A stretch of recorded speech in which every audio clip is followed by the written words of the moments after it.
All right. Hello, everyone. I'll see if you guys can join this one. I'm going to delete the other one right now off my channel.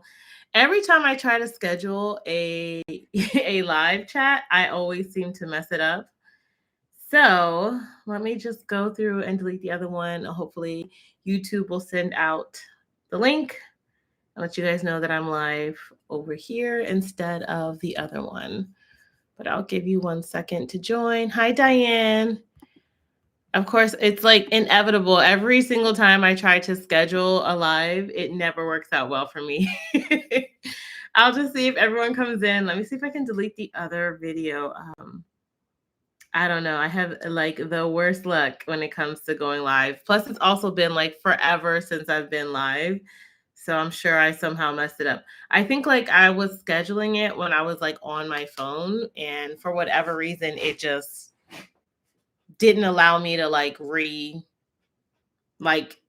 have the option to schedule it, like to do it on my laptop. Anyways, I hope you guys can hear me well. I see hello, Diane. Hi, Nueza. She's missed the chats. How have you been? I've been pretty good. I've been trying to like get back and take back some of my life, some of my summer, trying to get caught up on some sleep. I got some I see I didn't blend out my concealer here that well, but I've been trying to get caught up on some sleep, y'all.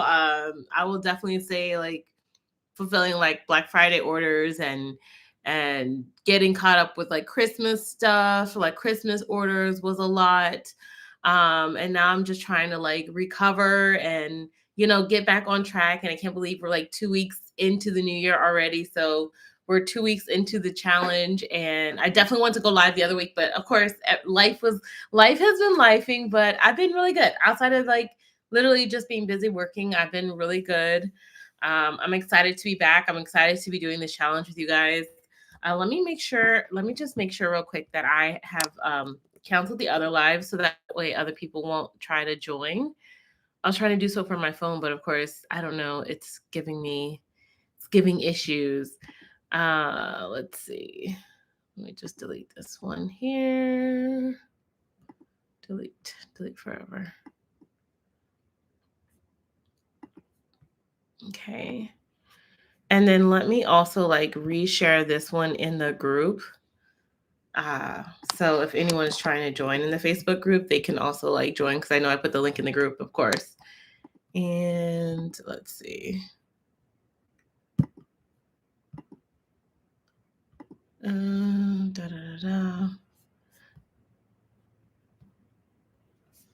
go to my group.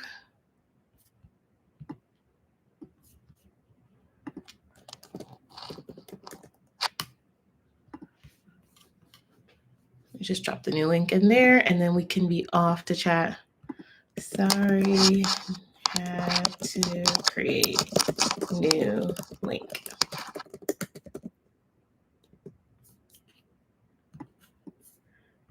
Say now. Okay. All right. Now that that's good, let's go back to the chat. Okay. Queen Ty says Grand Rising. Hi, Michelle. Hello, how are you?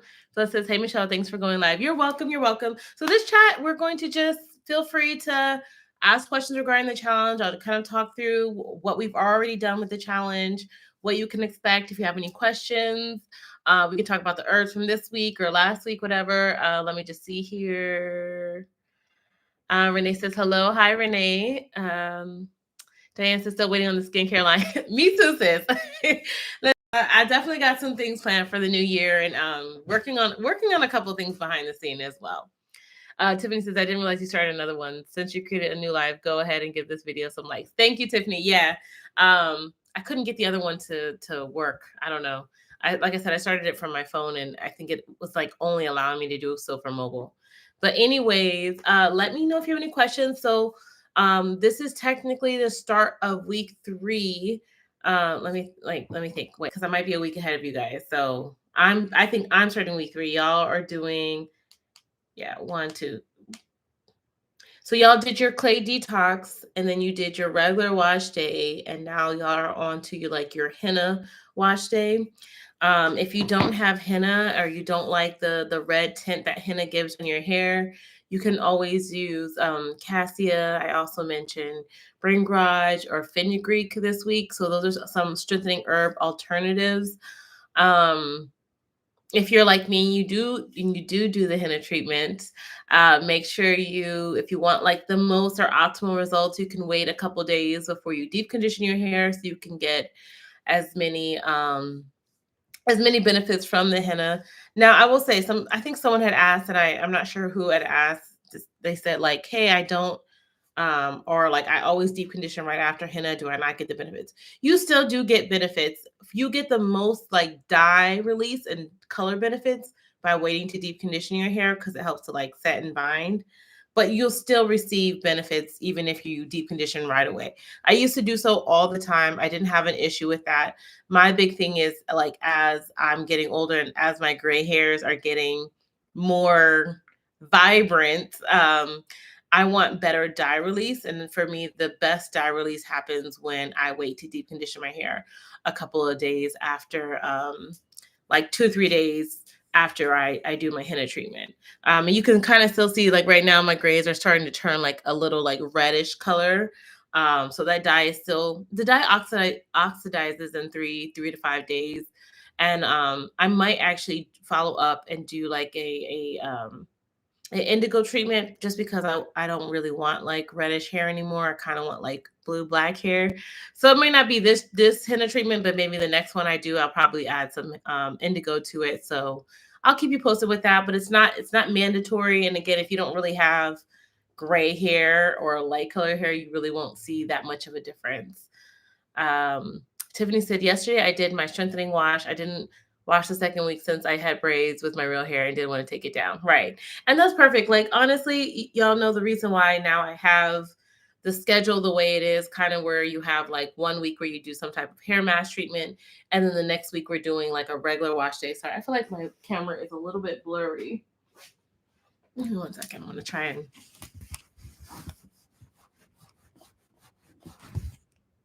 I don't know if that's helpful or not. But the reason why I have the schedule alternating is like that is because a lot of people don't wash weekly, and a lot of people do wash bi-weekly or some bi-monthly. I don't know, whatever it's called, like basically every other week. So I want to give you guys an opportunity, for those who are like me, who do wash weekly, to follow a schedule. But then if you are someone who has an alternate schedule where you wash every other week, um, you can just focus on those hair mask treatments, those herbal treatments, those hot oil treatments, that stuff that gives you like a more powerful treatment, so you can get all of those benefits still. Hi, Yvette. She says, hi, everyone. Happy 2024. Thank you, dear. She says, camera's much better. Okay, great, great. I think I must have like touched the lens earlier when I had like grease on my hands or oil on my hands, and I don't use grease. It was definitely oil on my hands, and I think I must have smeared the camera. Let me know though if you have any questions regarding any of the other weeks, because I know week one was our detox week, and I know some people have been hesitant to say like, "Oh, the challenge is already started. I don't know if I should get started." And I'm here to tell you, just go ahead and get started. It doesn't matter if you're a couple weeks behind us. People are gonna jump in and jump out of this challenge, and even if you want to just start in on this particular week and start on your henna treatment, that also works. If you want to just jump in and then at the tail end of the challenge, finish up with the weeks that you missed, or just go forward. Like, really, the point of this challenge and all challenges is to really help people to develop a routine, and to make sure you're getting all those things, including your regimen, like good hair care practices, good scalp care practices, working on strengthening the hair, fighting hair loss, and improving hair growth. And of course, there are a lot of people who bought or purchased my like gloss bars during the challenge, or during, I would say, just not during the challenge, but during like Black Friday and like any of the sales I've had. A lot of people don't necessarily use them unless they feel motivated to use them. And these challenges really help people to like, experiment with it, and kind of get on board with using the products, how to use them the most efficient way. And so I'm excited to join you guys on this, and I feel like as I become more consistent with my lives, More people will be on and come on, because again, like I have not been doing lives since almost really this summer. I popped on like twice, I think, since then. Queen Ty says, Michelle, how long does your gloss bars last in the freezer? You can have your gloss bars in the freezer for like 1 to 2 years. I don't recommend you leave stuff in the freezer that long. As if you're gonna leave them in the freezer for longer than I would say 6 months, make sure you seal it in like a freezer safe bag. Because like anything, you can get frostbite on anything. But yeah, they're herbs and oils. There's nothing in there. The once you freeze something like that, it's as good as, I would say, your freezer isn't as good as how well you seal the container. So don't, they're not sealed like perfectly. So make sure if you're going to do that, put it in a freezer bag, and I would say like a year or two. Lady C says, hi everyone. I have gray hair too. I never can get the henna to turn brown or black with indigo. They still look red. I use henna and indigo from Henna Silk. I try both the 1 and 2-step process. So, Lady C, I would ask, are you cleansing your hair first before trying the henna? How long are you leaving the henna on before you apply the indigo? Right. So like I have some really stubborn, resistant gray hairs too. Like the ones up front, they're so the ones in the back, they blend pretty well. They take dye release up very well. But the more you understand, like gray hairs they're more stubborn. They're actually a thicker, more coarse texture than the rest of our hair is. And so it takes a little bit more to change them with, or to color them. So I would definitely say make sure, if you're having issues, make sure you're using a good shampoo that's going to remove as much as possible from those areas, right? And then leave the henna on for a minimum of like 4 to 5 hours, right? Because that henna is the base. The henna is what the indigo is actually going to bind to. So if you don't get good dye release from your henna, your indigo doesn't have as much to bind to. So after you do that, you can also, I don't know if you saw my 2-step video I have on henna indigo. You can add a little bit of salt to your indigo. Like I forget the ratio, but I think it's like a teaspoon to every quarter cup. I don't know. If you look at that video that I have, the henna indigo video, you can add some salt to your indigo, and that will also help it to bind a little more.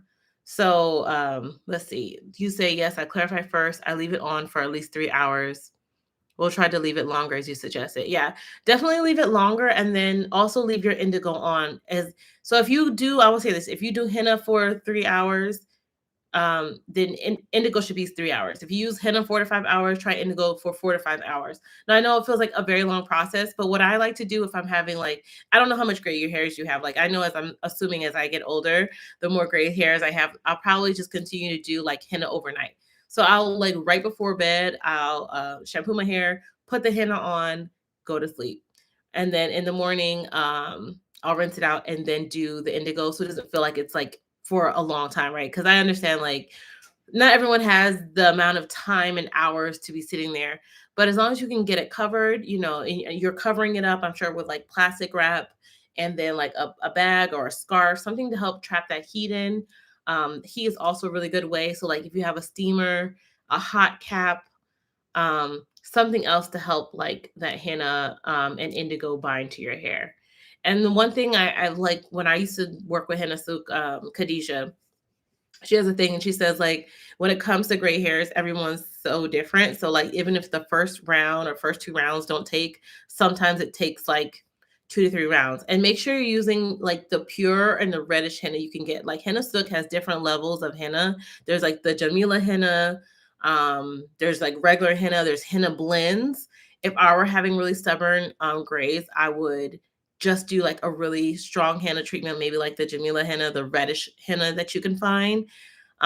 Doing that, don't get a henna that has mixed with other herbs, especially if you're having. All right. Tesla says, Lady C, I can relate. Okay, you have the same issues too. Plus says, where do you buy your silicone trays for gloss bars? I got them on Amazon like 3 years ago. I don't know if they're still on Amazon, but that's where I got them from. Ayan says, hello everyone. I found Kata Live. I was wondering how to store your shampoo bar. This is my first time using one. I recommend storing it outside the shower or like on a little dish or a little tray, because it is all natural. Like if you leave it in your shower and let water get on it, it will melt and disappear quicker. So uh, that's the best way to store it. Just put it on a tray, let it dry out. And then like when you hop in the shower again, you can take it back in there and shampoo your hair, take it out, set it off to the side. Um, you're welcome. Tim says, sorry in advance if I fall asleep. I'm working tonight at 6 p.m. Oh, no problem, Tiff. It's all right. I appreciate you even popping on. The nails look amazing. Oh, thank you. Thank you. They were something a little fun. My nail tech, I kind of give her an idea and then she kind of executes. She's more into like gems, which wasn't my big thing, but I let her have her fun. Lady C says, my gray hairs are in the front of my hair and in the middle part, getting more each year. Yeah. No, I have middle part grays. I have side part grays on both sides. I have gray. Oh, y'all, I got grays. Okay. I got a lot of grays.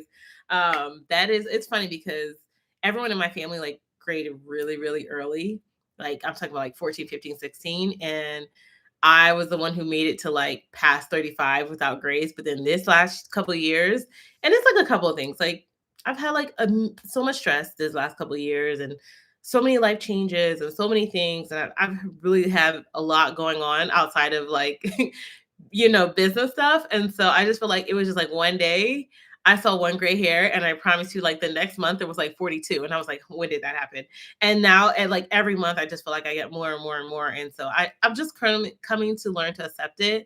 And I feel like once I get to a place where there's so much, I'm probably just gonna rock it out. Like I'm probably just gonna be like, you know what? I'm it is what it is. Like my sister's almost fully gray and she's only a year older than me. She's 39 and my sister's been almost fully gray for years now. So, some of it just comes with accepting where you're at in life and that's that. Like some people won't have gray hairs until they're like 60, but genetically my family has a predisposition for early graying early. And I'm talking about my sister, my brother, my mom, like everyone in my family had gray hair since like 14, 15. For me making it to like 35 before having one gray hair, I'll take it. And I'll quit that to like herbal care and all that other stuff. All right. Let's see here. Ian says, thank you for your tips. You're welcome. Sandra says, good evening. I would like to know, is pumpkin seed oil good for hair? Yeah, Sandra, pumpkin seed oil is really good for the hair. I actually have a couple videos on pumpkin seed oil. It's in my DHT blocking oil. In my last video I did this past week, when I kind of go through, not this video, it was 2 weeks ago, the video I did about scalp sebum. I kind of break down why pumpkin seed oil is really good for the hair, and why oils in general are actually pretty good for the hair. But pumpkin seed oil has like natural DHT blocking properties. It has all of your fatty acids, your essential, not non-essential, your essential fatty acids, your saturated and unsaturated. It's a really, really powerful one. It can penetrate into your hair and scalp. It's really good. You can also take that internally. So if you're suffering from hair loss, you can use that internally as well as topically. A really great oil. It's a little bit expensive, but as long as you get it, it is unrefined and raw. That's the best way to get it and get the most benefits from it too. It has so many good vitamins too. I think like I want to say vitamin D, vitamin A, vitamin E. It's a really, really good oil. Phyllis says, thank you. You're welcome. Nina says, Michael's has silicone molds for soap making, other DIYs. Yeah, Michael's does too. This other place I used to get, what was the name of this place called? Soper's Choice. I want to say it's like with an S, Soper's with an apostrophe S, Choice. I want to say they also have good molds and stuff for like soap making. And obviously they're named soapers because they're good for soap. So they also have stuff like that. But you understand, like when I first started, like my hairline and everything, I didn't know about all these big companies, and a lot of stuff I did purchase I did purchase right from Amazon. But yeah, there are definitely other companies you can use that have different kind of molds and cute molds, and Rhonda says, I really enjoy your channel. At the end of last year, I completed the first Ayurvedic challenge you did back in 2022. I'm so happy to be doing this challenge now. I did my henna treatment yesterday. Oh, that's good. Well, I'm thankful you're joining us, and I'm glad you're joining us when we're doing the challenge now. Like I said to anyone, if you jump in and you're here like starting the challenge a little bit late, or you want to go back and do it from the very beginning to now, like it doesn't matter. It's really about continuing regimen, and I'll try to be live more often than not. I know I missed like the first 2 weeks because I was just been really busy. But I want to be here to champion you guys, to be supportive of you guys as you go through the journey and you're trying out new herbs and you're trying out new maybe new gloss bars and new things together. If you can ask questions, or I will be doing there's some DIYs to this as well, so you can have a good component, a good mix of everything. And I'll refer to, like, if I'm not doing a particular DIY, I'll refer to some of my previous videos where I have a ton of DIY things that you can also follow. But thank you for joining us. Stephanie says, good afternoon. I'm interested in your talk. Does henna help change your gray? Because I have some. So yeah, Stephanie, henna is, if you look at my last video I just did this past week, I do my henna. Henna is a natural dye. It has lawsome dye in it, so it will stain your gray hairs like a reddish tint. Now, if you're not necessarily a fan of like that reddish color, you can also do a two-step process where you do henna first, followed up with indigo. And we were kind of mentioning on here earlier was that for some people like me and a few other people, some people have really stubborn resistant grays. So some of the processes we mentioned was like leaving the henna treatments on longer, and also following up with, we said, like indigo if you don't like that reddish tint. Also, just to definitely check out the video I posted last week because I go through all the benefits of using henna in your hair. Yes, you get some of those strengthening properties. So henna actually binds to the keratins in your hair the way a protein treatment can do. Henna isn't a protein, but it acts similar to a protein. So part of that, after doing the henna treatment, if you want the most benefits, do not deep condition necessarily right away. Um, we're trying to say wait to at least 2 or 3 days so that you can get the uh, most binding power from the henna as it oxidizes, and you can get better results, and then you can deep condition midweek. Now, all of this I explained in the video too. I also have a video of the two-step process of henna and indigo, which you can also see on my channel. If you just Google henna indigo, Now I Am Nappy, you can see that. And I talk about, adding certain things to your indigo to help it stick better. Sorry, it's my little notification. But yes, but feel free to, if you have questions underneath that video, feel free to like leave the questions down there as well. Phyllis says, thank you, Needham. Tuzin says, my grades are the same. I did a hidden treatment about 3 weeks ago, and my grades just say no. I use henna silk too. I use the color package she sells. I will try Michelle advise and see. Okay, yeah. I don't know what bundle she has. I mean, Khadijah and Khadijah was the first person I ever purchased henna from like 15 years ago. When she first opened up, she was my first introduction to henna. I will say she generally knows very much the different types of henna, the different quality of henna. There's red. Oh, so I said Jamila, but I was thinking about Red Raj. Red Raj is the reddish henna you can get. Has the highest dye. What is it called? I just said the name like 2 minutes ago. Lawsome dye. It has the highest lawsome dye, and so you get the most reddish color you can from that one. I will say this though, when it comes to outsourcing your henna, and I know Khadijah's very picky about how she outsources her henna. I'm very picky about how I outsource my henna. Henna is not always created equally, right? So some have more dyeing power than others, and so maybe I'm not saying it is a bad batch. Maybe the batch is not as potent as some of the other batches are. That's the thing when it comes to like herbal treatments and herbs. Like it's not always consistent. You try to get the most consistent results by doing the most consistent things, and so maybe it's just not a great batch. And maybe if you do it 2 or 3 times, it will be, better.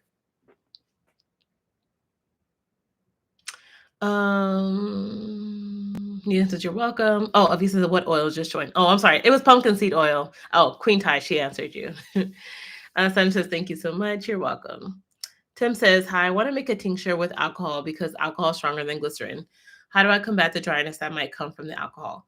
When you make a tincture, the alcohol should not be drying. Your alcohol is used as a base to pull the herbs, to pull the extracts from it. And if you're worried about that, like it's really not. But if you're worried about it, I would recommend then adding some humectant to it after you pull the however long you're going to let the tincture sit for. When you're going to use it, you can decant whatever you need from the mixture, and then you can add in your glycerin and your water to create a humectant water. He says tinctures can also be made with vinegar or honey if you want it to be less drying. Yes, correct. Lady C says, I've been trying to figure out the perfect method for full coverage. I tried Red Raj when it came back because it was a high dye release, still not turning brown or black. Lady C, do you feel like you have, just out of curiosity, do you feel like you have like high porosity hair or low porosity hair? And do you feel like your individual strand of your hair is coarse or is it fine? Just out of curiosity, Lady C. Stephanie says, thank you. I'll go back and follow for more. You're welcome. Tim says, I want to make a tincture with alcohol because alcohol is stronger than glycerin. How do I combat? Okay. What do you mean by decant? So when you just pour off some of the mixture. So I'm assuming like like if I'm doing a tincture, right, and I'm going to use a portion of my tincture, I'm not going to use the entire thing at that exact moment. I'm going to use maybe, I don't know, a tablespoon. I don't know. I'm just saying however much I'm going to use. So if I want to use a tablespoon from my tincture, I'm going to then put that into like maybe a spray bottle, right? And then I'm going to add water, and then I'm going to add glycerin to that. So when I say decant, I'm just mean taking a portion of it and putting it into a container for use, like that. Does that make sense? I'll give it a second. Like there's always a delay. So I know when people respond, there's always like a delay before I get a chance to see it.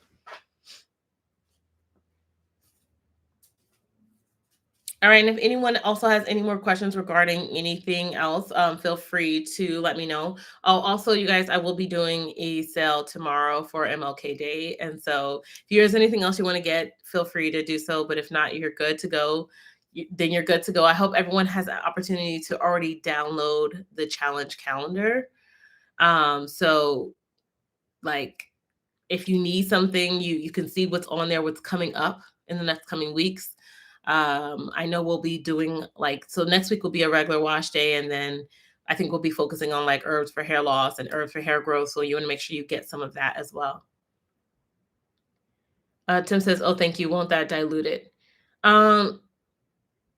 It won't dilute it enough. So I get what you're saying, like you're trying to get the most, but if you're going to use all of that up on your hair, like right then, I'm not saying if you're going to, let's say you're using a tincture and you want to use a tablespoon, I'm not saying add 8 ounces of water and 1 ounce of glycerin. I'm saying use enough water and glycerin to dilute it so you can use it all within that one session. So you're not diluting it to like not get the benefits. You're going to use it all.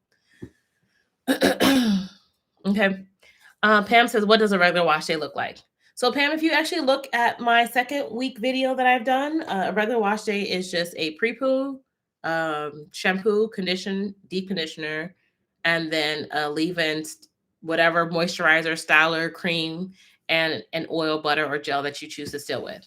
So if you look at the challenge calendar, and you'll see it says regular wash day, and if you go to the last page of the calendar, I don't know. Can I share a screen with you guys? I don't know if I can do so.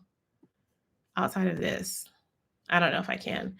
But if you go to like the second page of I think it's the fourth page, because it's like January, February, March on the calendar. And then the last page of the calendar is recommended products for use. On there, it literally says regular wash day, and it gives a list of products and recommendations. But the general idea of it is, if you're using my products, that's fine. If you're not using my products, that's also fine. But we just want to make sure we're pre-pooling our hair. We have a good cleanser, and like shampoo cleanser, deep conditioner, some type of leave-in moisturizer, something to keep your hair moisturized, and then something to lock it in. But if you look at that recommended products, there is something recommendation for what herbs we'll be using for hair loss, what herbs we'll be using for hair growth, what strengthening herbs we'll be using. Literally, it tells you like what each of those wash days particularly mean. And since we're now like starting week 3, I have already a regular wash day on my channel. So you can definitely like check that whole video out and you can see what I do. And I said this on weeks that I'm going to be doing a regular wash day. I'm going to share with you guys something new and interesting that I found out about the scalp, or something I feel like you guys should know. So the name of that regular wash day video is titled like scalp care or scalp sebum. Is it important, or why no oils or butters could be affecting your hair? So that's what I'm gonna do. I'm gonna focus on something that's really important, and it doesn't have to be fat related, because I know there was that whole fad of no oils and butters, but I know a lot of people who literally chose to no longer do oils and butters are now suffering. Their hair is suffering. They're getting gaps in their hair, there are holes in their hair, and it's because the role that sebum plays in our hair and how important it is, and how because of our coily hair, we're not getting sebum that goes down the length of our hair. And a lot of people are suffering from extreme dryness and breakage and holes and gaps in their hair because they decide to remove oils and butters. And so that video just kind of goes through the breakdown of how important sebum is, the breakdown of what sebum is and the role it plays on your hair while we do our wash day. So anytime I want to have a regular wash day, the video might not be titled regular wash day, but if you follow the schedule, I literally will put it in there week 1, week 2, week 3, week 4, so you know where we are in the weeks. But for me, I'm just trying to be something like informative, because I'm sure you'll get tired of just me washing my hair. Like you can stare at me washing my hair, sure. Like some people love it, some people don't care. Some people watch people wash their hair to infinity, but my page is really about education. I want you to understand like why I'm suggesting certain products to use and why we're doing a certain type of routine. All right. I know this is a long way, but I hope that answers your question, Pam.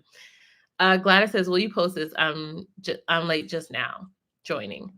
I'll post the challenge calendar. Let me open up my website. If you haven't downloaded it, you can definitely download it.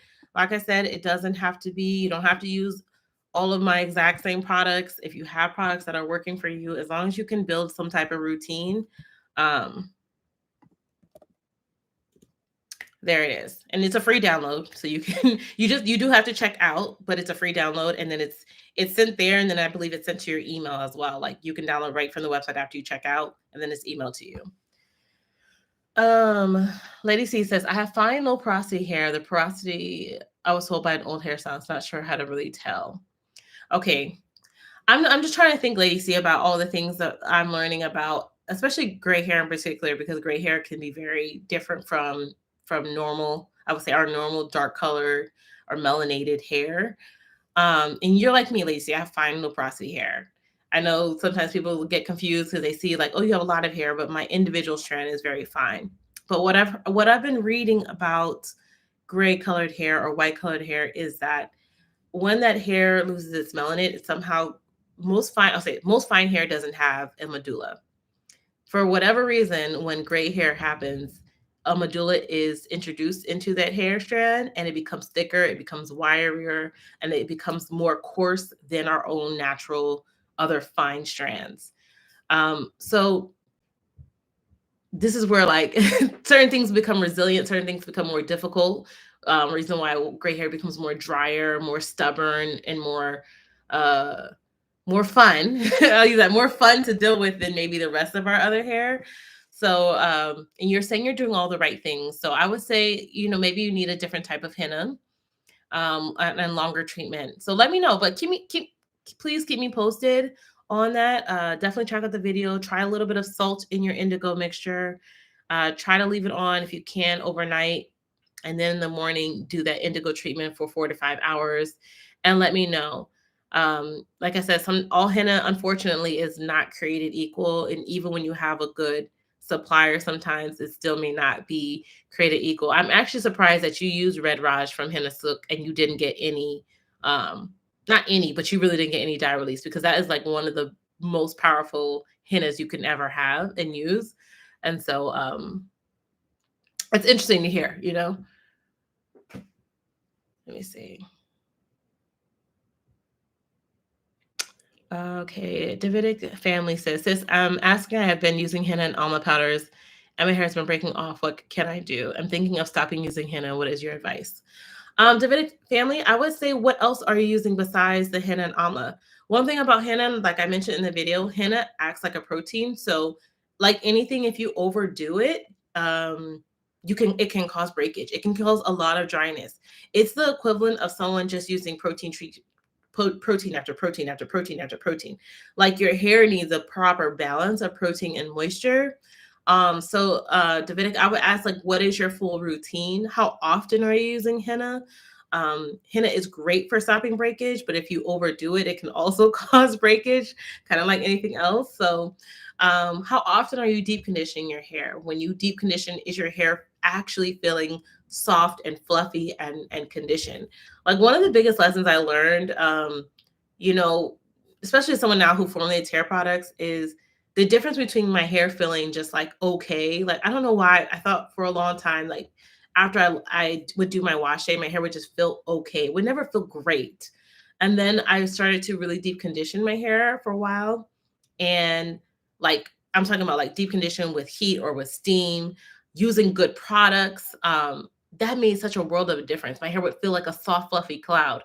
And I know now if my hair doesn't feel like a soft, fluffy cloud, then the product is not working for me, right? And so um I would ask more so what is your routine? How often are you using henna? And it's okay to take a break from henna. That's definitely fine to do so as well.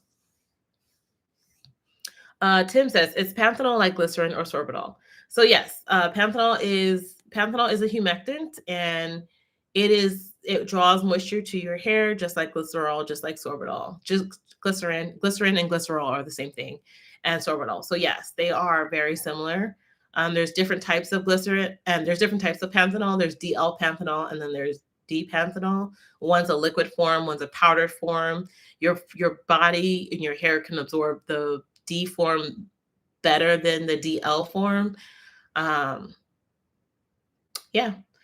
Sandra says, when I started watching your YouTube channel and listening to you and using your products on my hair got longer and stronger. Well, it's good to hear, Sandra. I'm glad. I'm glad. I'll tell you this one thing I'm learning and tell people just consistency and having someone sometimes like be there and hold you accountable and you guys work together, you will definitely see amazing results for your hair.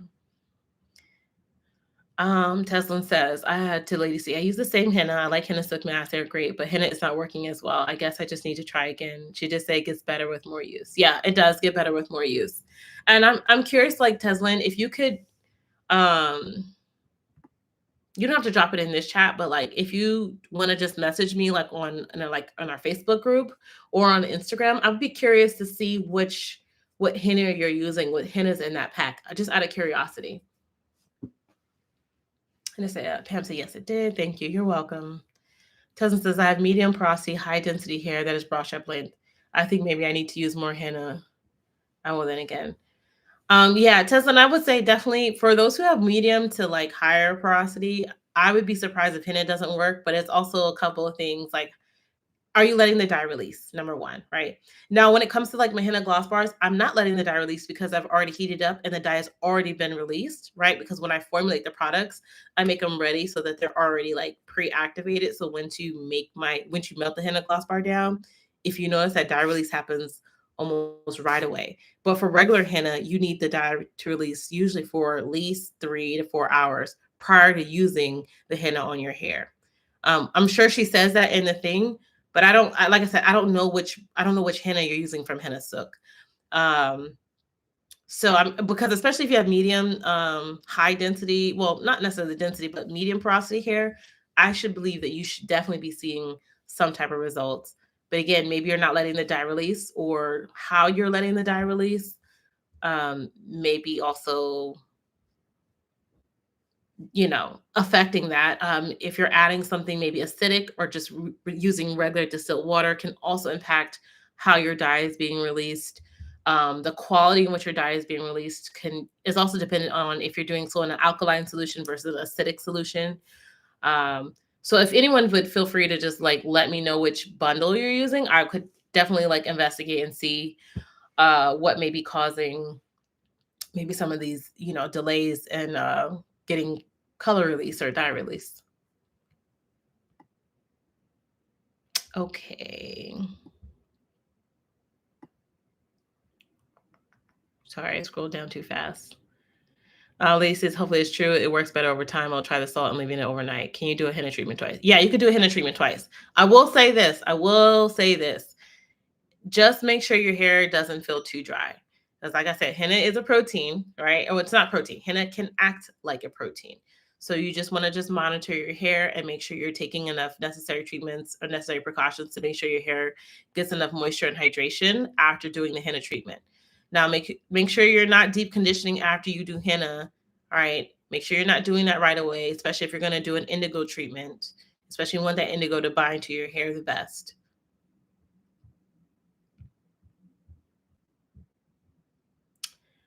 Pam says, which of your hair care products are for high porosity natural hair? So I actually have on my page on my NowIamNappy.com. You scroll down, I have a section for high porosity hair that you can also check out. But I'll feel free to share some with you right now. I would definitely say the whole hibiscus and shea line, the shampoo, the conditioner, the leave-in and the styler are really good for high porosity hair.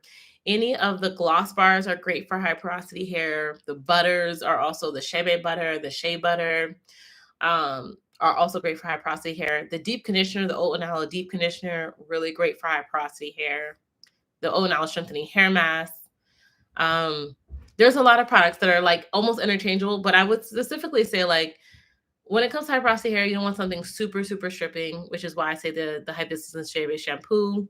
The deep conditioner, the Oat and Aloe deep conditioner is really strong, really powerful. All of that. But if you want to check out the link in particular, I will also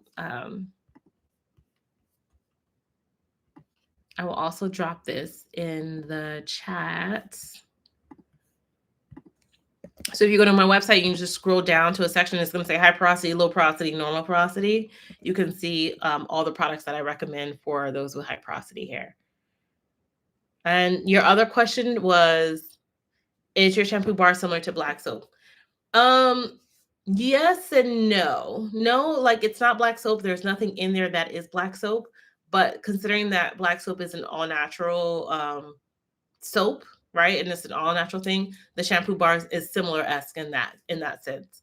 My shampoo bar has different oils that are used in the black soap, but it's a similar process of making. There's also Ayurvedic herbs in my shampoo bar that really help with like scalp issues. That you have like your neem and your amla powder, really good for hair growth. Really good. I mean, it's funny because I use that on my skin and stuff. Like, really good for like overall, like not just hair but like skin as well. Tavi says, sorry I'm late to the show, 17 minutes, but I'm listening in the background plus taking notes. Well, hello, dear, and welcome. It's better late than never. You can also rewatch it anytime. Tim says, do you know if there is a difference between glycerin made from vegetable oil versus glycerin made from flaxseed? I'm not 100% sure. I don't know the process for every glycerin made, but if they're made from if it's made from flaxseed, it's probably made from flaxseed oil. When it comes to like glycerin, they usually get it from the seeds of the plant. So I don't know if there's this particular difference. It says, Lady C, in 6 to 8 weeks, yes, it will break your hair if you do it too often. Yeah. Yeah, you're talking about henna. Yeah, I don't recommend. The closest I've done henna back to back was like 3 weeks, right? I've done a henna treatment. It didn't really take that well. Or maybe I didn't leave it on long enough, or I didn't let the dye release. And then like 2 or 3 weeks later, I think I did another one. It's fine. But again, it's just make sure you are making sure your hair is conditioned afterwards is like the most important thing. I can't stress, because henna can dry your hair out and cause breakage. Tavi says, welcome back. Thank you, dear. Thank you. Grace says, I do get dye release. It only turns my hair red. Even if I use indigo, my hair stays red and will not turn brown or even black. I will say the effect on my strands overall has made it stronger. Okay, that's good, Lady C. Have you also thought about adding some indigo to your henna? So let your dye release in your henna, add some indigo, wait at least 30 minutes, right? Wait for the indigo dye release to happen. Do it like that. You can add a pinch of salt to your henna indigo mixture. Apply that to your hair. Also, if you add some amla powder, amla will also help to get some warm browns. Do that, and then you can still do a second indigo, like separate indigo treatment afterwards as well. Regina said your nails are cute. Thank you, dear. Thank you, dear. If you want to see them all, that's what they look like. Don't mind me. I done cut myself the other day. Okay. Needham says, sounds like the indigo dye release is the issue, not henna. Hopefully that the salt helps. Yeah. Good quality indigo is also difficult to find too. But I would say henna is a good brand. So it's yeah, maybe the salt and maybe how long you're leaving it in. Are you letting the indigo dye release as well? Rhonda says, adding aloe, amla, and one of your tea recipes made the henna application great, and my hair felt soft. This was never the case when I used henna before. My hair was always dry. Yes. Aloe, amla, those are always great ways to help, add some conditioning and softening properties to henna. Lady C says, I also love your gloss bars, Michelle. They make my hair moisturize. My hair has been thriving using your gloss bars and oil deep conditioner. Oh, yay. I'm glad to hear it. Glad to hear it. Tim says, glycerin keeps my hair noticeably softer for days. I've never experienced this. What I meant is, will panthenol and sorbitol have the same effect? Because nothing has ever kept my hair moisturized. Yeah, so just like I said, there are different levels of like panthenol, and it depends on what panthenol you're using. It depends on what percentage you're using the panthenol in. Panthenol and sorbitol I'm going to use interchangeably because they're both humectants, just like glycerin is a humectant. All three of them are humectants. I would say sorbitol and glycerol are more what I would consider to be more film forming, right? Because they're a little bit thicker. Depending on what panthenol you use, panthenol can also be form filming, but like panthenol can also penetrate a little bit, I think, deeper than glycerin can. So you might feel like you get more form filming properties from using the glycerol water than you do maybe the panthenol water. But all three of them are humectants. So I'll say this: sometimes it's a matter of like trial and error, or what your hair likes better than others, right? Some people's hair likes glycerin better. Some people's hair likes panthenol better. What I try to do is I actually do a mix of both in all my products. You get a bit of panthenol and you get a good bit of glycerin. Can I speak today? Right? So you get so maybe you get some of those like form filming humectants as well as those humectants that like deep penetrate a little bit deeper, but still attract that water, right? The thing about like, our hair is hydrophobic, right? It repels water. So the thing is, we're trying to get as much water in to our hair strand without causing like too much swelling, but to get hydration into our hair. So glycerin binds water into the hair strand. Panthenol binds water into the hair strand. Then you use that oil or cream or something heavier to lock it in, right? So that it doesn't just dry out. Like, because if not, then it can escape and it can just dry out. You want those cuticles to like lay closed, right? So you want the water in, you want the humectant in, you want to close those cuticles, and you want to add like a cream base to help seal those cuticles, right? So now the moisture is in your hair strand, the cuticles are laid down, the moisture is locked in, and that gives you like optimal results. Nina says they're probably talking about the henna hair dye bundle from Henna Silk. Okay, I'm gonna definitely look it up after this. Henna hair dye bundle. Henna Silk. All right, and I'll definitely like see what I can find and investigate after. Latanya says, I love all your products. I think they have contributed to my hair being waist length. I like how my hair feels and looks. Listen, I love when y'all tell me that. Like, that is literally, it makes me happy because everything I formulated was with our hair in mind and with our hair needs in mind, with oils that I know benefit us, with butters I know that benefit us, with humectants I know that benefit us. So I'm glad to hear that you guys love them as much as I do.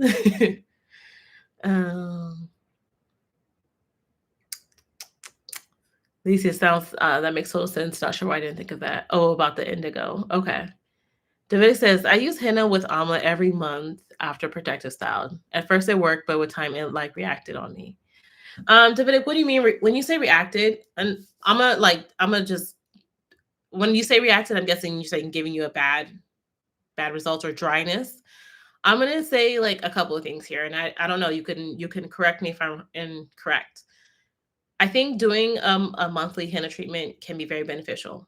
But I'm going to say this. Sounds like your hair is in a protective style. So I don't know how often you are actually shampooing, moisturizing your hair, deep conditioning your hair outside of that. So let's just say this, you have your hair in a weave, right? And I don't know what type of weave, but let's say you have your hair in a weave and your hair is not getting proper moisture, which means it's not getting shampooed regularly, it's not getting deep conditioned regularly, and you're not using something to hydrate it regularly. So you do that one time, like let's say it's January 1st, you wash your hair, you deep condition it, you do your henna treatment, you put your hair in a protective style. You go a whole month without your hair not getting proper hydration, without getting proper cleanse, without getting proper moisture. And then you wash your hair again, and then you do another protein treatment, protein like treatment, right? A henna treatment on it. Your hair is missing a whole month of rehydration. So constantly having for you, if you're doing only, and I'm this is an assumption, you can please correct me if I'm wrong, you're going a whole month of letting your hair get dehydrated and then using something that's super strong and powerful on your hair. Like if you're going to be doing protective styles like that, and I don't know, correct me, I would recommend doing henna treatments like every maybe 3 months, right? So I would make sure, like, if I'm only washing my hair once a month, that one wash day needs to be, if you're going to be using henna, shampoo, condition, henna, whatever process you're doing. Then the next time you wash your hair, it needs to just be all about moisture. You cannot use another henna like treatment on your hair. And then throughout the process, you need to be finding ways to keep your scalp happy and healthy, which means I know not every protective style leads to washing every week, but maybe washing midweek or mid month, like every 2 weeks, and then getting hydration in your hair and your scalp, which means getting something in there, spraying that down, whatever you can to hydrate your hair. Because it sounds like your hair is getting dehydrated throughout the whole entire month, and then you're doing one wash day and using something very powerful. So if I were you, if that was the case, and I'm only going to be washing my hair once a month, I would highly recommend doing henna then once every 2 to 3 months. I would not if every single time I wash my hair because it's literally asking for dryness and issues. But I think this is also something where you need to consider how often you're hydrating your hair in between these wash days. I think that's also impacting your hair is feeling like it's breaking and drying.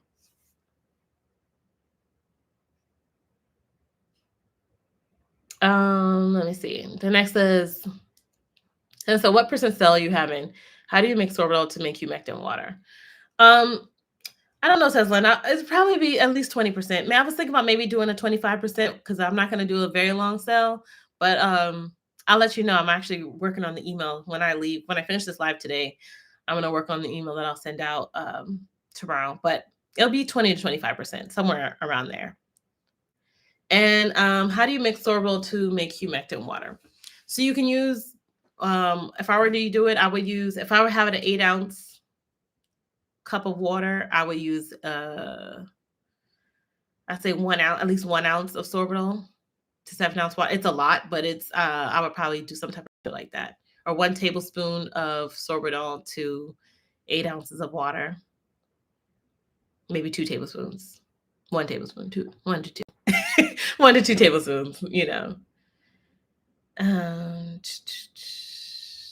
Tilson said I did that 2-step method last time, Michelle. It did help with the gray hair. I do think indigo is a problem. Yeah, indigo. I'll tell you this: henna and indigo are probably two hardest. Actually, there's three. So cyprium is also one of the herbs that I have struggled sometimes. Getting good quality indigo, getting good quality indigo that's not mixed with other things is difficult.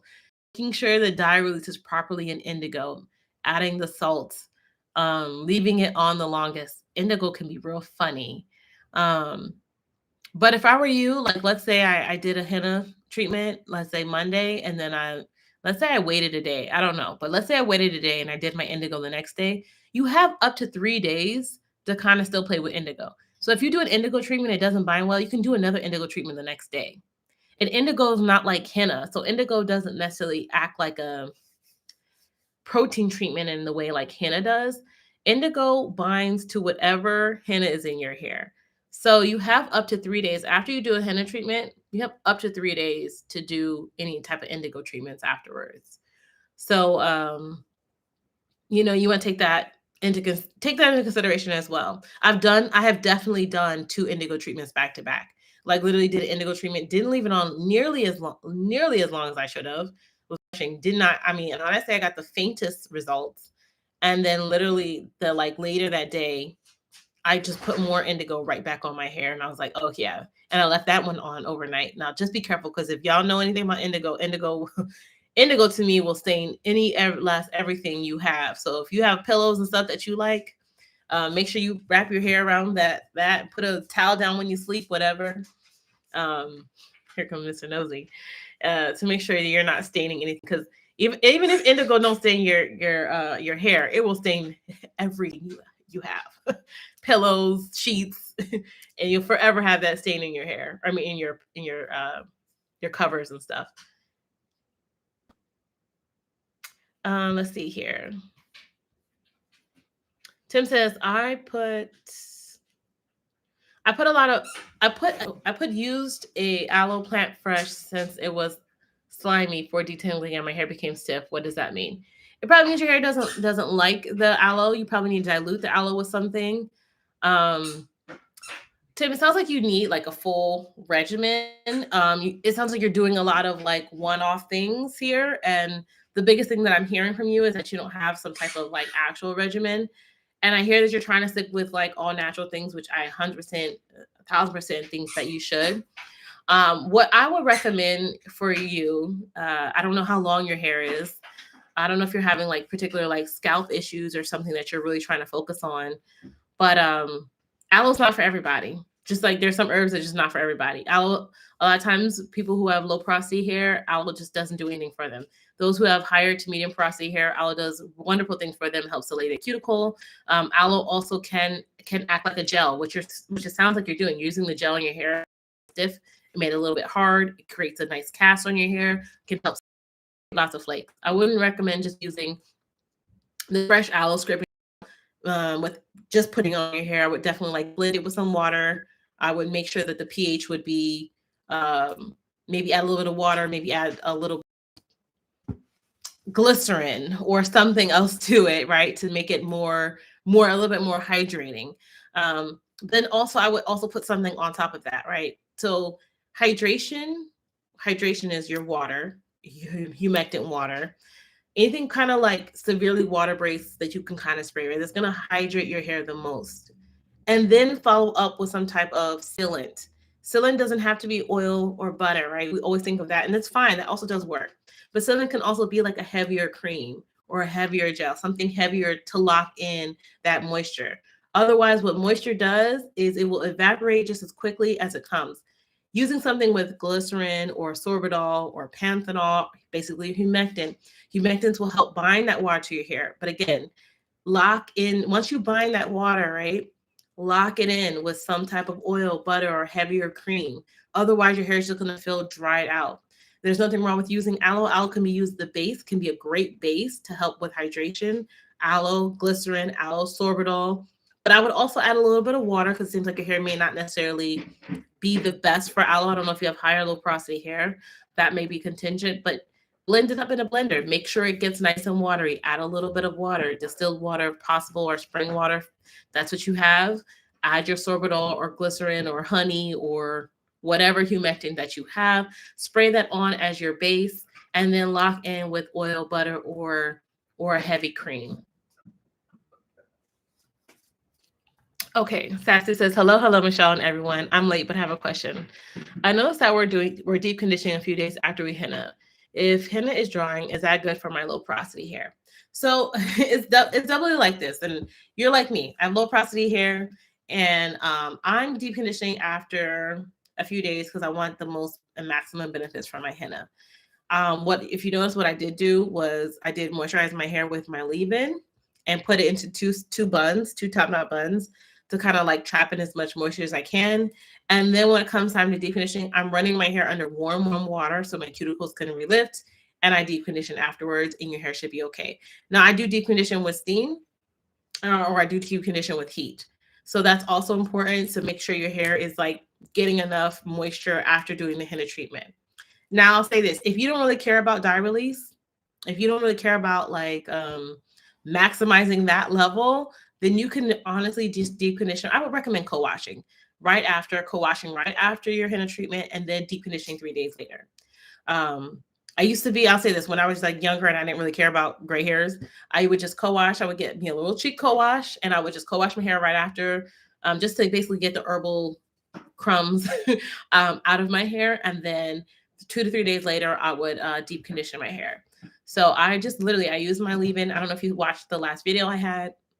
I use my leave-in styler just enough around the edges so it didn't feel like, because this is also weather that already kind of feels a little bit funny. As in my hair is drier. I got the heat on. It's cold outside. My hair already feels drier, and so like trying not to. Listen. In summertime, some people don't use anything on their hair. More power to them. But me and my hair, baby, we need a little love. We need a little bit of love. So that's why I recommend Sassy. If you're definitely just maybe use like something maybe to co-wash your hair to get some of the herbs out. Use something light to re-moisturize, and then 3 days deep condition. If you don't care about dye release, you don't care about all that, just go ahead and use a co-wash and deep condition on your 3rd day. Ladies, do you add the almond to the henna or indigo? I will try adding the indigo to the henna and leaving it overnight. I will also do indigo after the henna. I will keep you posted. Thanks for the tips. Oh yeah, so I add the amla to the henna. So let the henna dye release, and then add your amla powder to that. And also add your indigo to it. So you can add the indigo and amla at the same time to your henna as well. Let me see. Sorry, scroll up real quick. Okay. Laisha says, I hope I pronounced your name right. Do you have any advice on the best herbs to use on your first wash after using heat? After using heat, I would probably use something like amla or fenugreek, because probably I would say fenugreek. If you have one herb, fenugreek would probably be my best herb, because fenugreek you can hydrate that and you can get some strengthening properties, but it has like a gelatinous mucilage, so you can get some moisturizing properties from that. Or I would do probably like a fenugreek amla mix together, so that way heat does break down some of the bonds in your hair. So using something strengthening can also help. Hi, baby. You're so demanding. Using something that like has strengthening properties is good too. You could use bring rod. You could also probably use a henna treatment if you're into henna. If you're down for that, for any of those herbs.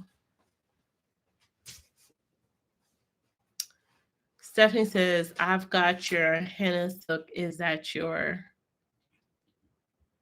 Stephanie, I'm not sure what you were saying.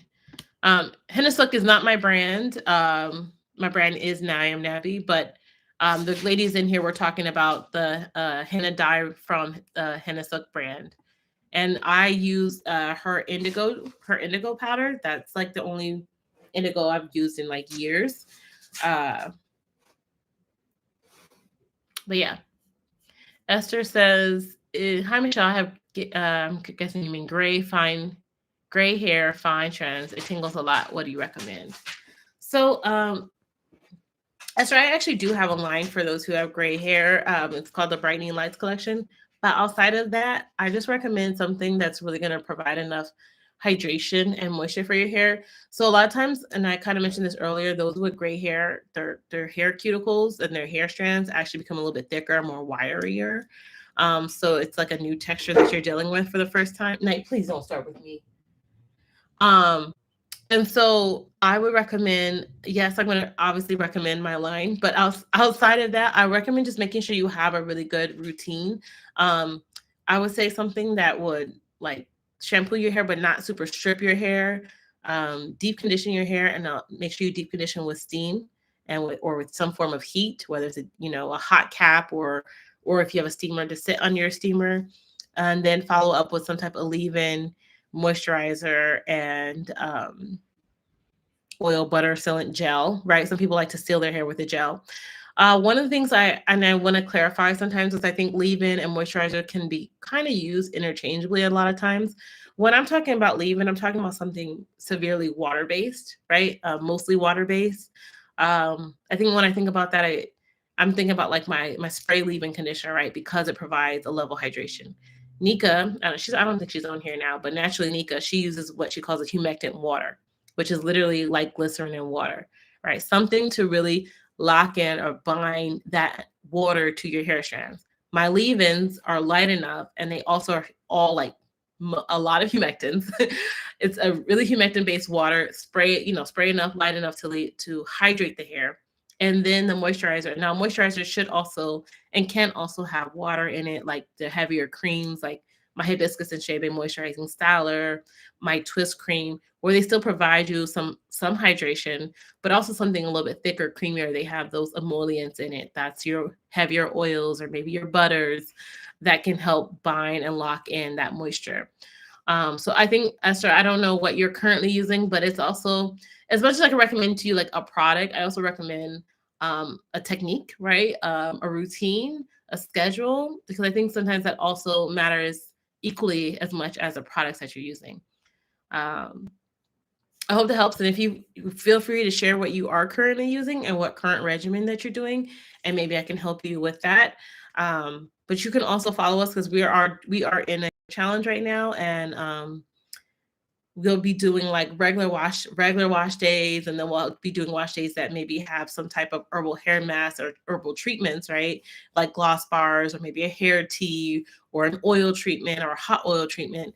All of those are different ways to get different properties or different unique things in your hair that your hair may be lacking, like with hair loss. A lot of people, as we age, as our hair gets I'll say as our hair gets finer, but as our hair gets older, our scalp gets older, we have different things that build up on our hair, like the DHT that causes that male and female pattern baldness. And so, what we're doing in this challenge is actively working on maintaining healthy scalp and a healthy hair.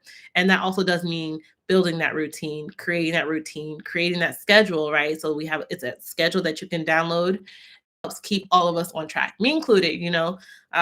One of the biggest things and the hardest things I've ever experienced this year was uh, fulfilling orders and trying to then have some form of self-care because I was working 7 days a week, literally almost 18 hours a day for 7 days a week, trying to get orders out. And do you think I had time to wash my hair? I did not.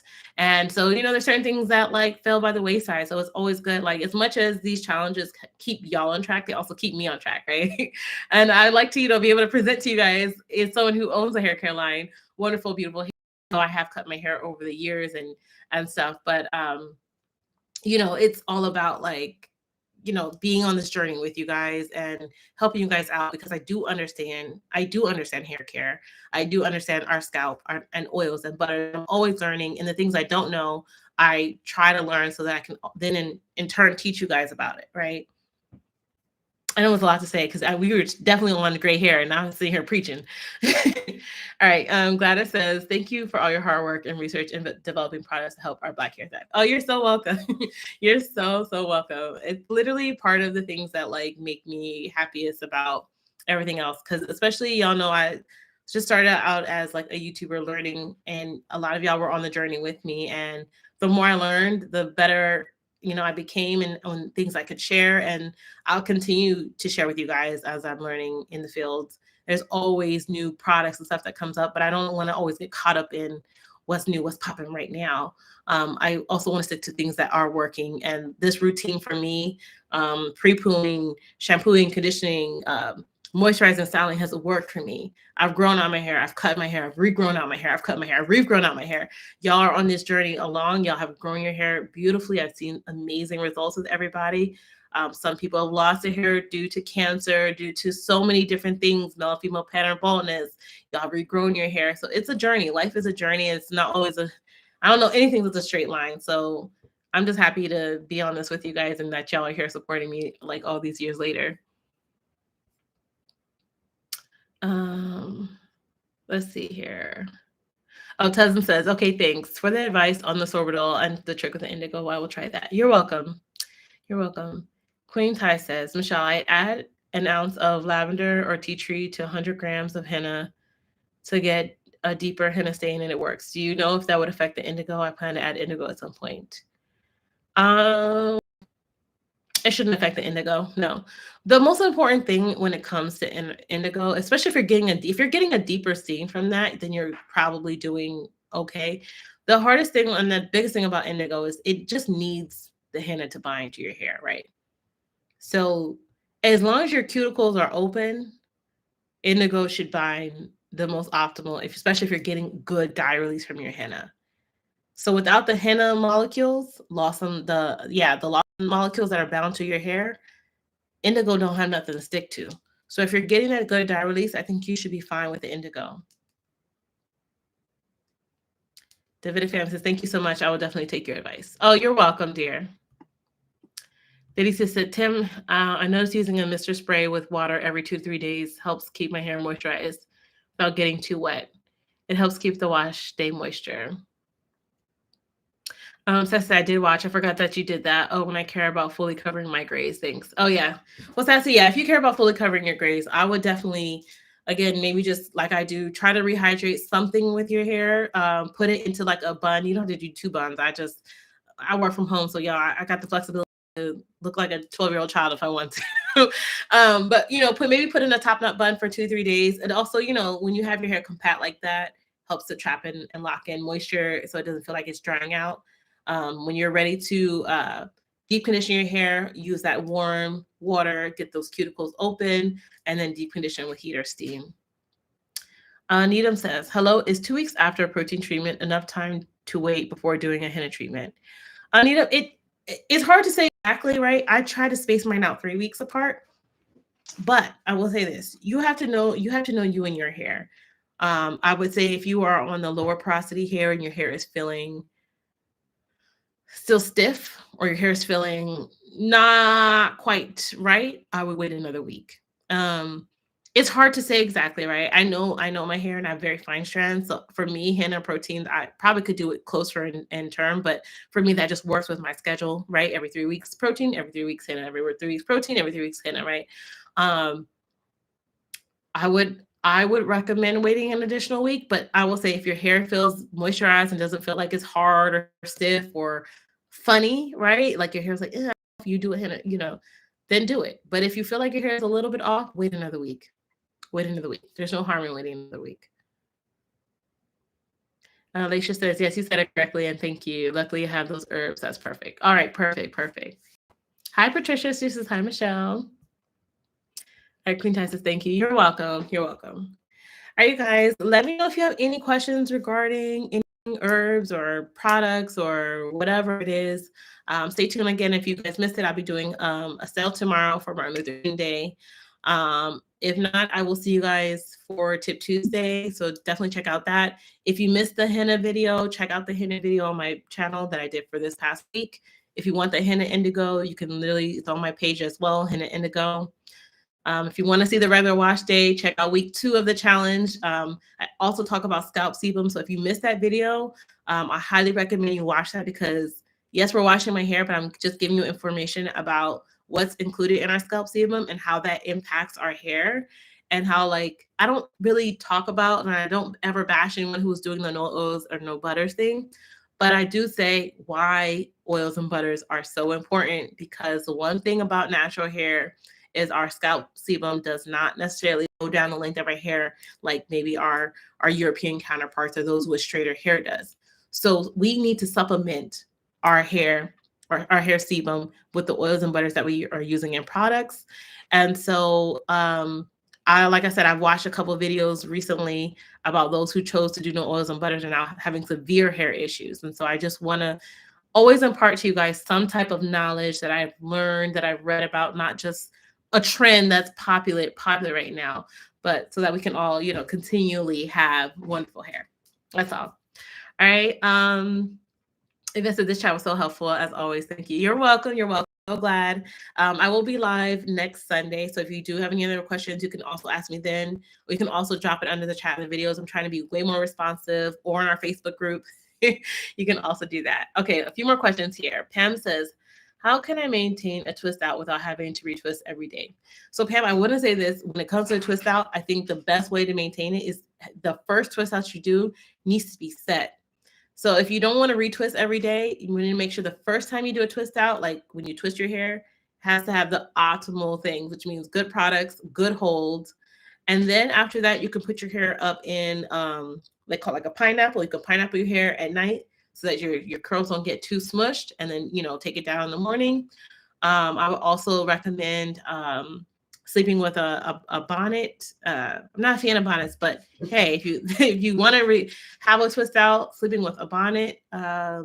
Some people also like to do, and I've done this before, like the 2 low pigtails to help keep the twist stretched, the twist out stretched and not getting super matted up, which also works for me. Like I would do like a twist out and then like a twist out, a ponytail, and then I would like put 3 ponytail holders on this side, 3 ponytail holders on that side to help stretch it and keep the twist out. Free says, I have a question about your products. I was wondering, would it be okay to mix your hibiscus and shea leave-in and hibiscus moisturizer in the same pump bottle? You mean like on your own, like you want to do that? You could definitely do that as long as you're night, please. You could definitely do that. That's fine. If you like, I mean, listen, if you prefer that, by all means, by all means. Yvette says, hey, everyone, don't forget to hit the like button on this video. Yes, it definitely helps. Thank you. Annette says, thank you so much for educating us about our beautiful hair. Oh, awesome. Thank you. Thank you. Yes. Okay. Okay, and the Natural Rage says, I've started to use Wrestle Clay again due to watching one of your videos. Stop night. Also, apple cider vinegar. Why do we stop using things that work? Yeah. I agree. Listen, I've been there. We've all done it. We get into this thing. We see new products. We see new things, and we forget the things that used to work for us. So, listen, I'm glad to be a helpful reminder. A lot of people right now are using like no shampoos. They're doing that, and clays work wonderful to detox your hair without stripping it. Wrestle Clay is my favorite clay of all time. So I feel you. Gladys says, what are your thoughts on black seed oil, pumpkin oil? Well, Gladys, I actually just had a whole long conversation about pumpkin oil, but black seed oil is wonderful. Pumpkin seed oil is wonderful. Those are really both great oils, especially if you're dealing with any forms of hair loss. They have all your rich vitamins and nutrients, really good healing properties, has a lot of anti-inflammatory, antibacterial properties. Highly, highly recommend using both of those oils. I have pumpkin seed oil, my DHT blocker. Black seed is also good for blocking DHT. Great for those who are suffering from hair loss. I mean, I would highly recommend using them.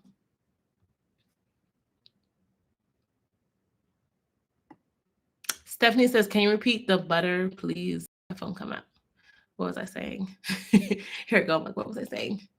Are you talking about like building a regimen for, were you the one who asked about? Sorry, let me scroll up. I don't remember what I was saying, but the butters that I have are my shea butter and my shea butter. I'll drop it in the chat for you.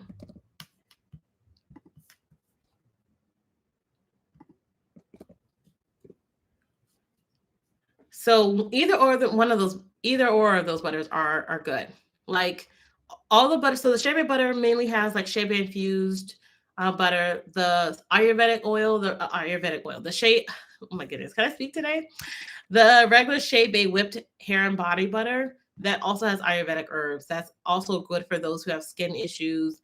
It has that neem, it has that amla, has that hibiscus, has fenugreek, has a bunch of herbs in there. Both of those are really good. And let me tell you, a lot of people always ask me what I've been using on my skin, and a lot of people have eczema. I'll tell you this: 3 people now who have babies have been using that regular shea bay on their skin and have had really great results with healing their skin. Really good for sealing the hair. I will say one thing about my regular shea bay whipped in hair and body butter is there is a little bit of emulsifier in there, so it definitely doesn't act just like a regular butter. It really also conditions the hair at the same time. So like, also great butter. And you said just about using it. So you can use it as if you're using butters on your hair, you're going to use it as like the sealant, right? Don't ever just put butter on your hair when your hair's dry, right? You're just locking in dryness. Always hydration before moisture or before sealant, right? Now I'm going to tell you this because I've seen people who do this and it works really well for them. Some people use like glycerin water. and just an oil or butter, right? Because they get the hydration, they're locking it in.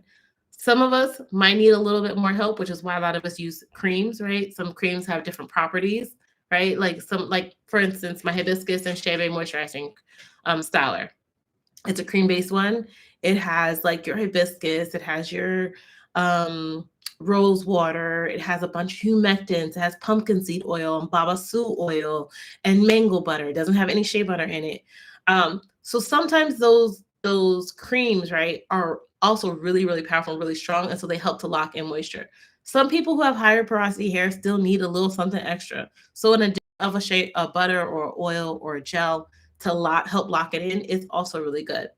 But I will say this: a lot of people who use the hibiscus and shea styler feel like it is perfect, right? It's just enough. I call it the one in all in one styler, right? Like it gives me all the things I need. But if you need a little bit more, you need an oil or butter, use it, utilize it. Don't be afraid. Don't be afraid of it.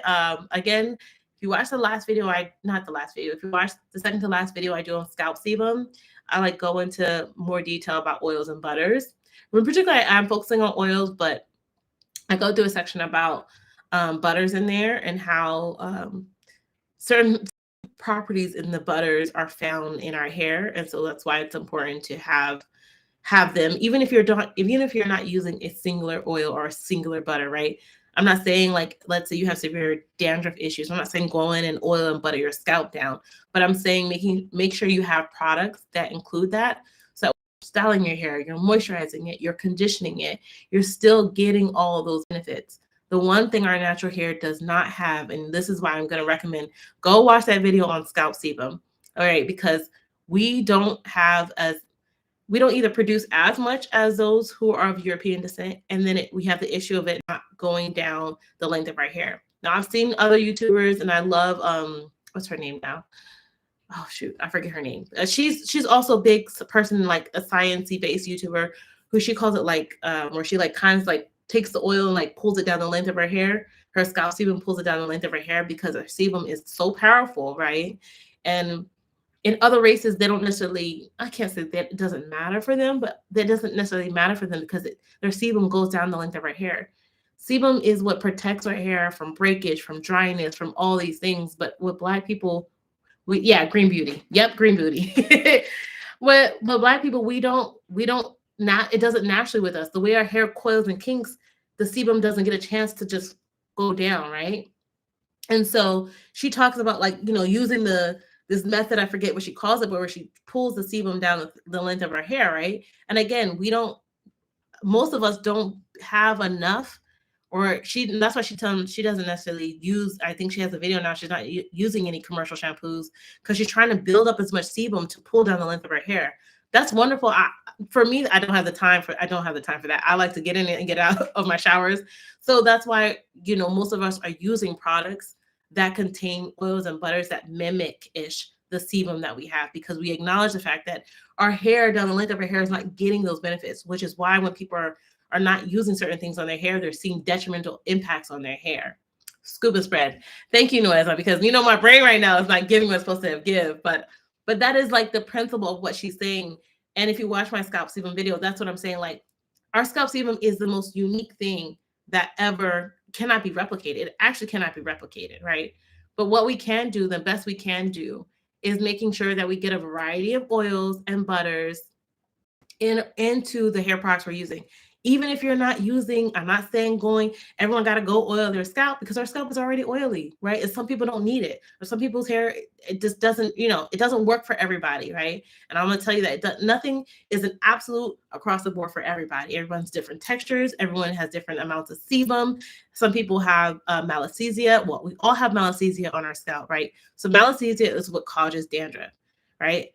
But most people have balanced levels of malassezia, which means we have balanced levels of microorganisms on our scalp.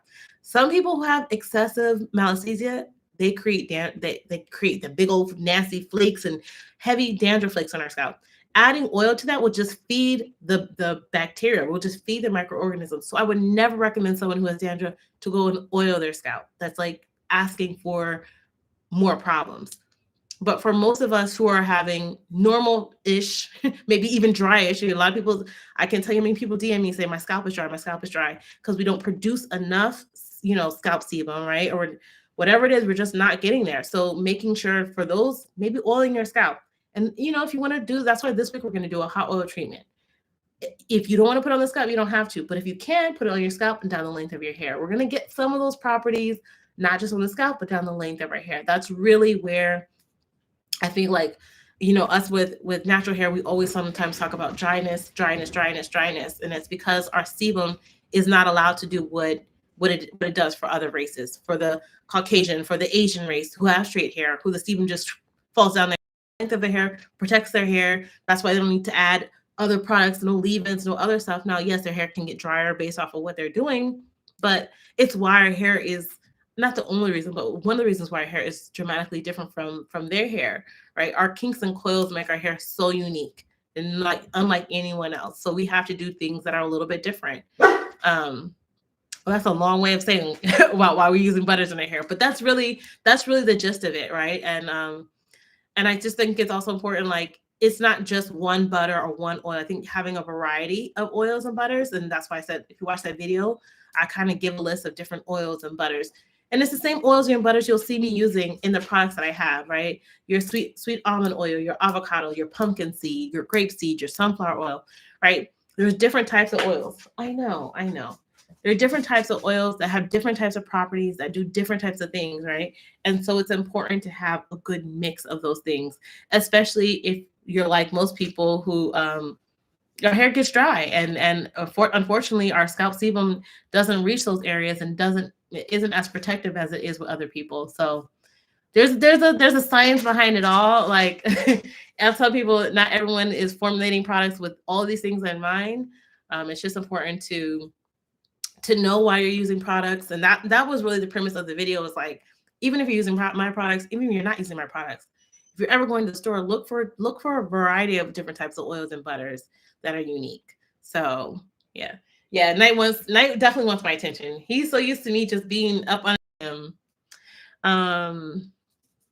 Cousin says, after I hear you talking about sebum, I'm wondering what combination of oils can you use to mimic sebum? Her DHT blocker is bomb by it. I'm having hair loss and it's working. Thank you, Teslin. Teslin, if you watch the video, I literally give you a list of oils that mimic the sebum of our hair. I literally break down what is our sebum, and then I literally give you what are triglycerides, what oils contain triglycerides, what are fatty alcohols, what oils contain fatty alcohols, what are fatty esters, what oils contain fatty. I literally go through everything in that video. So I highly recommend everyone watch it, share it with somebody, because then again, you can make informed decisions. Whether you buy my products, you buy someone else's products, I don't really care. I just want you to make informed decisions when you're purchasing products, that you know why a product works for you, why it doesn't work for you, right? Why maybe certain vegetable oils are better than other oils, or vice versa, or even giving you the tools to do your research yourself, right? So you're like, okay, I saw this oil, I don't know what it was in it. It doesn't contain X, Y, and Z. I know my hair needs X, Y, and Z.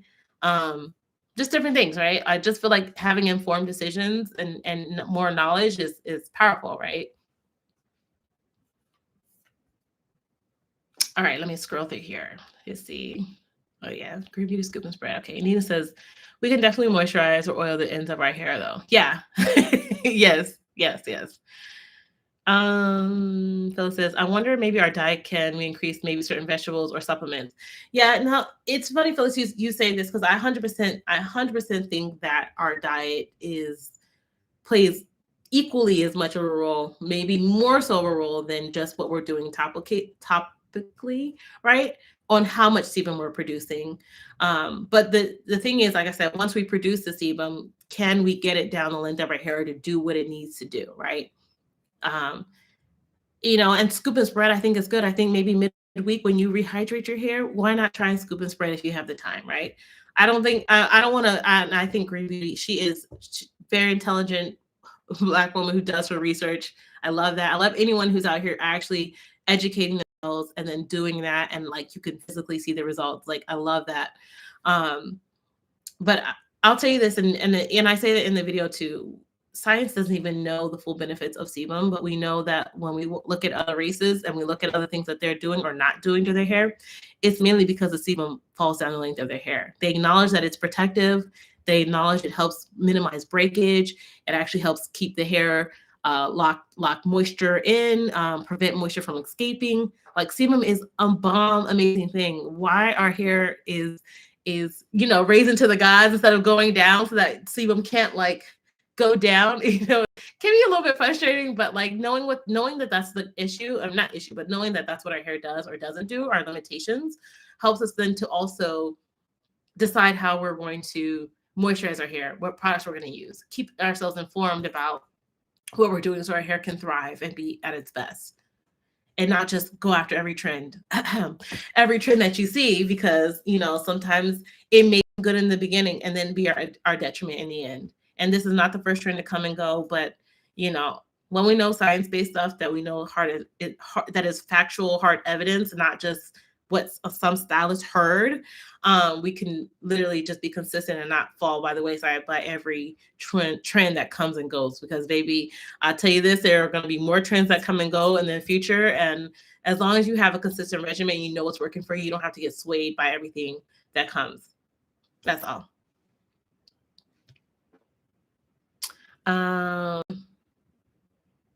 Patricia says your dog is so cute. Thank you. He's so spoiled. Your baby wants you. He wants all my attention. He's just used to being in the living room, booed up together.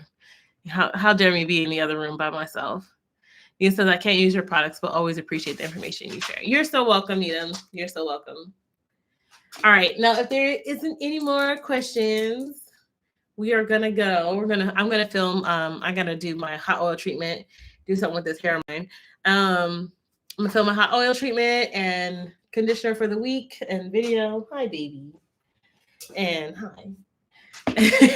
And I'll see you guys for Tip Tuesday. If you have any questions, again, you can leave it either at the bottom of this video, or if you want to chat with me in my Facebook group, you can also do that. Or next Sunday, I should be live as well on 1:30, so we can answer more questions.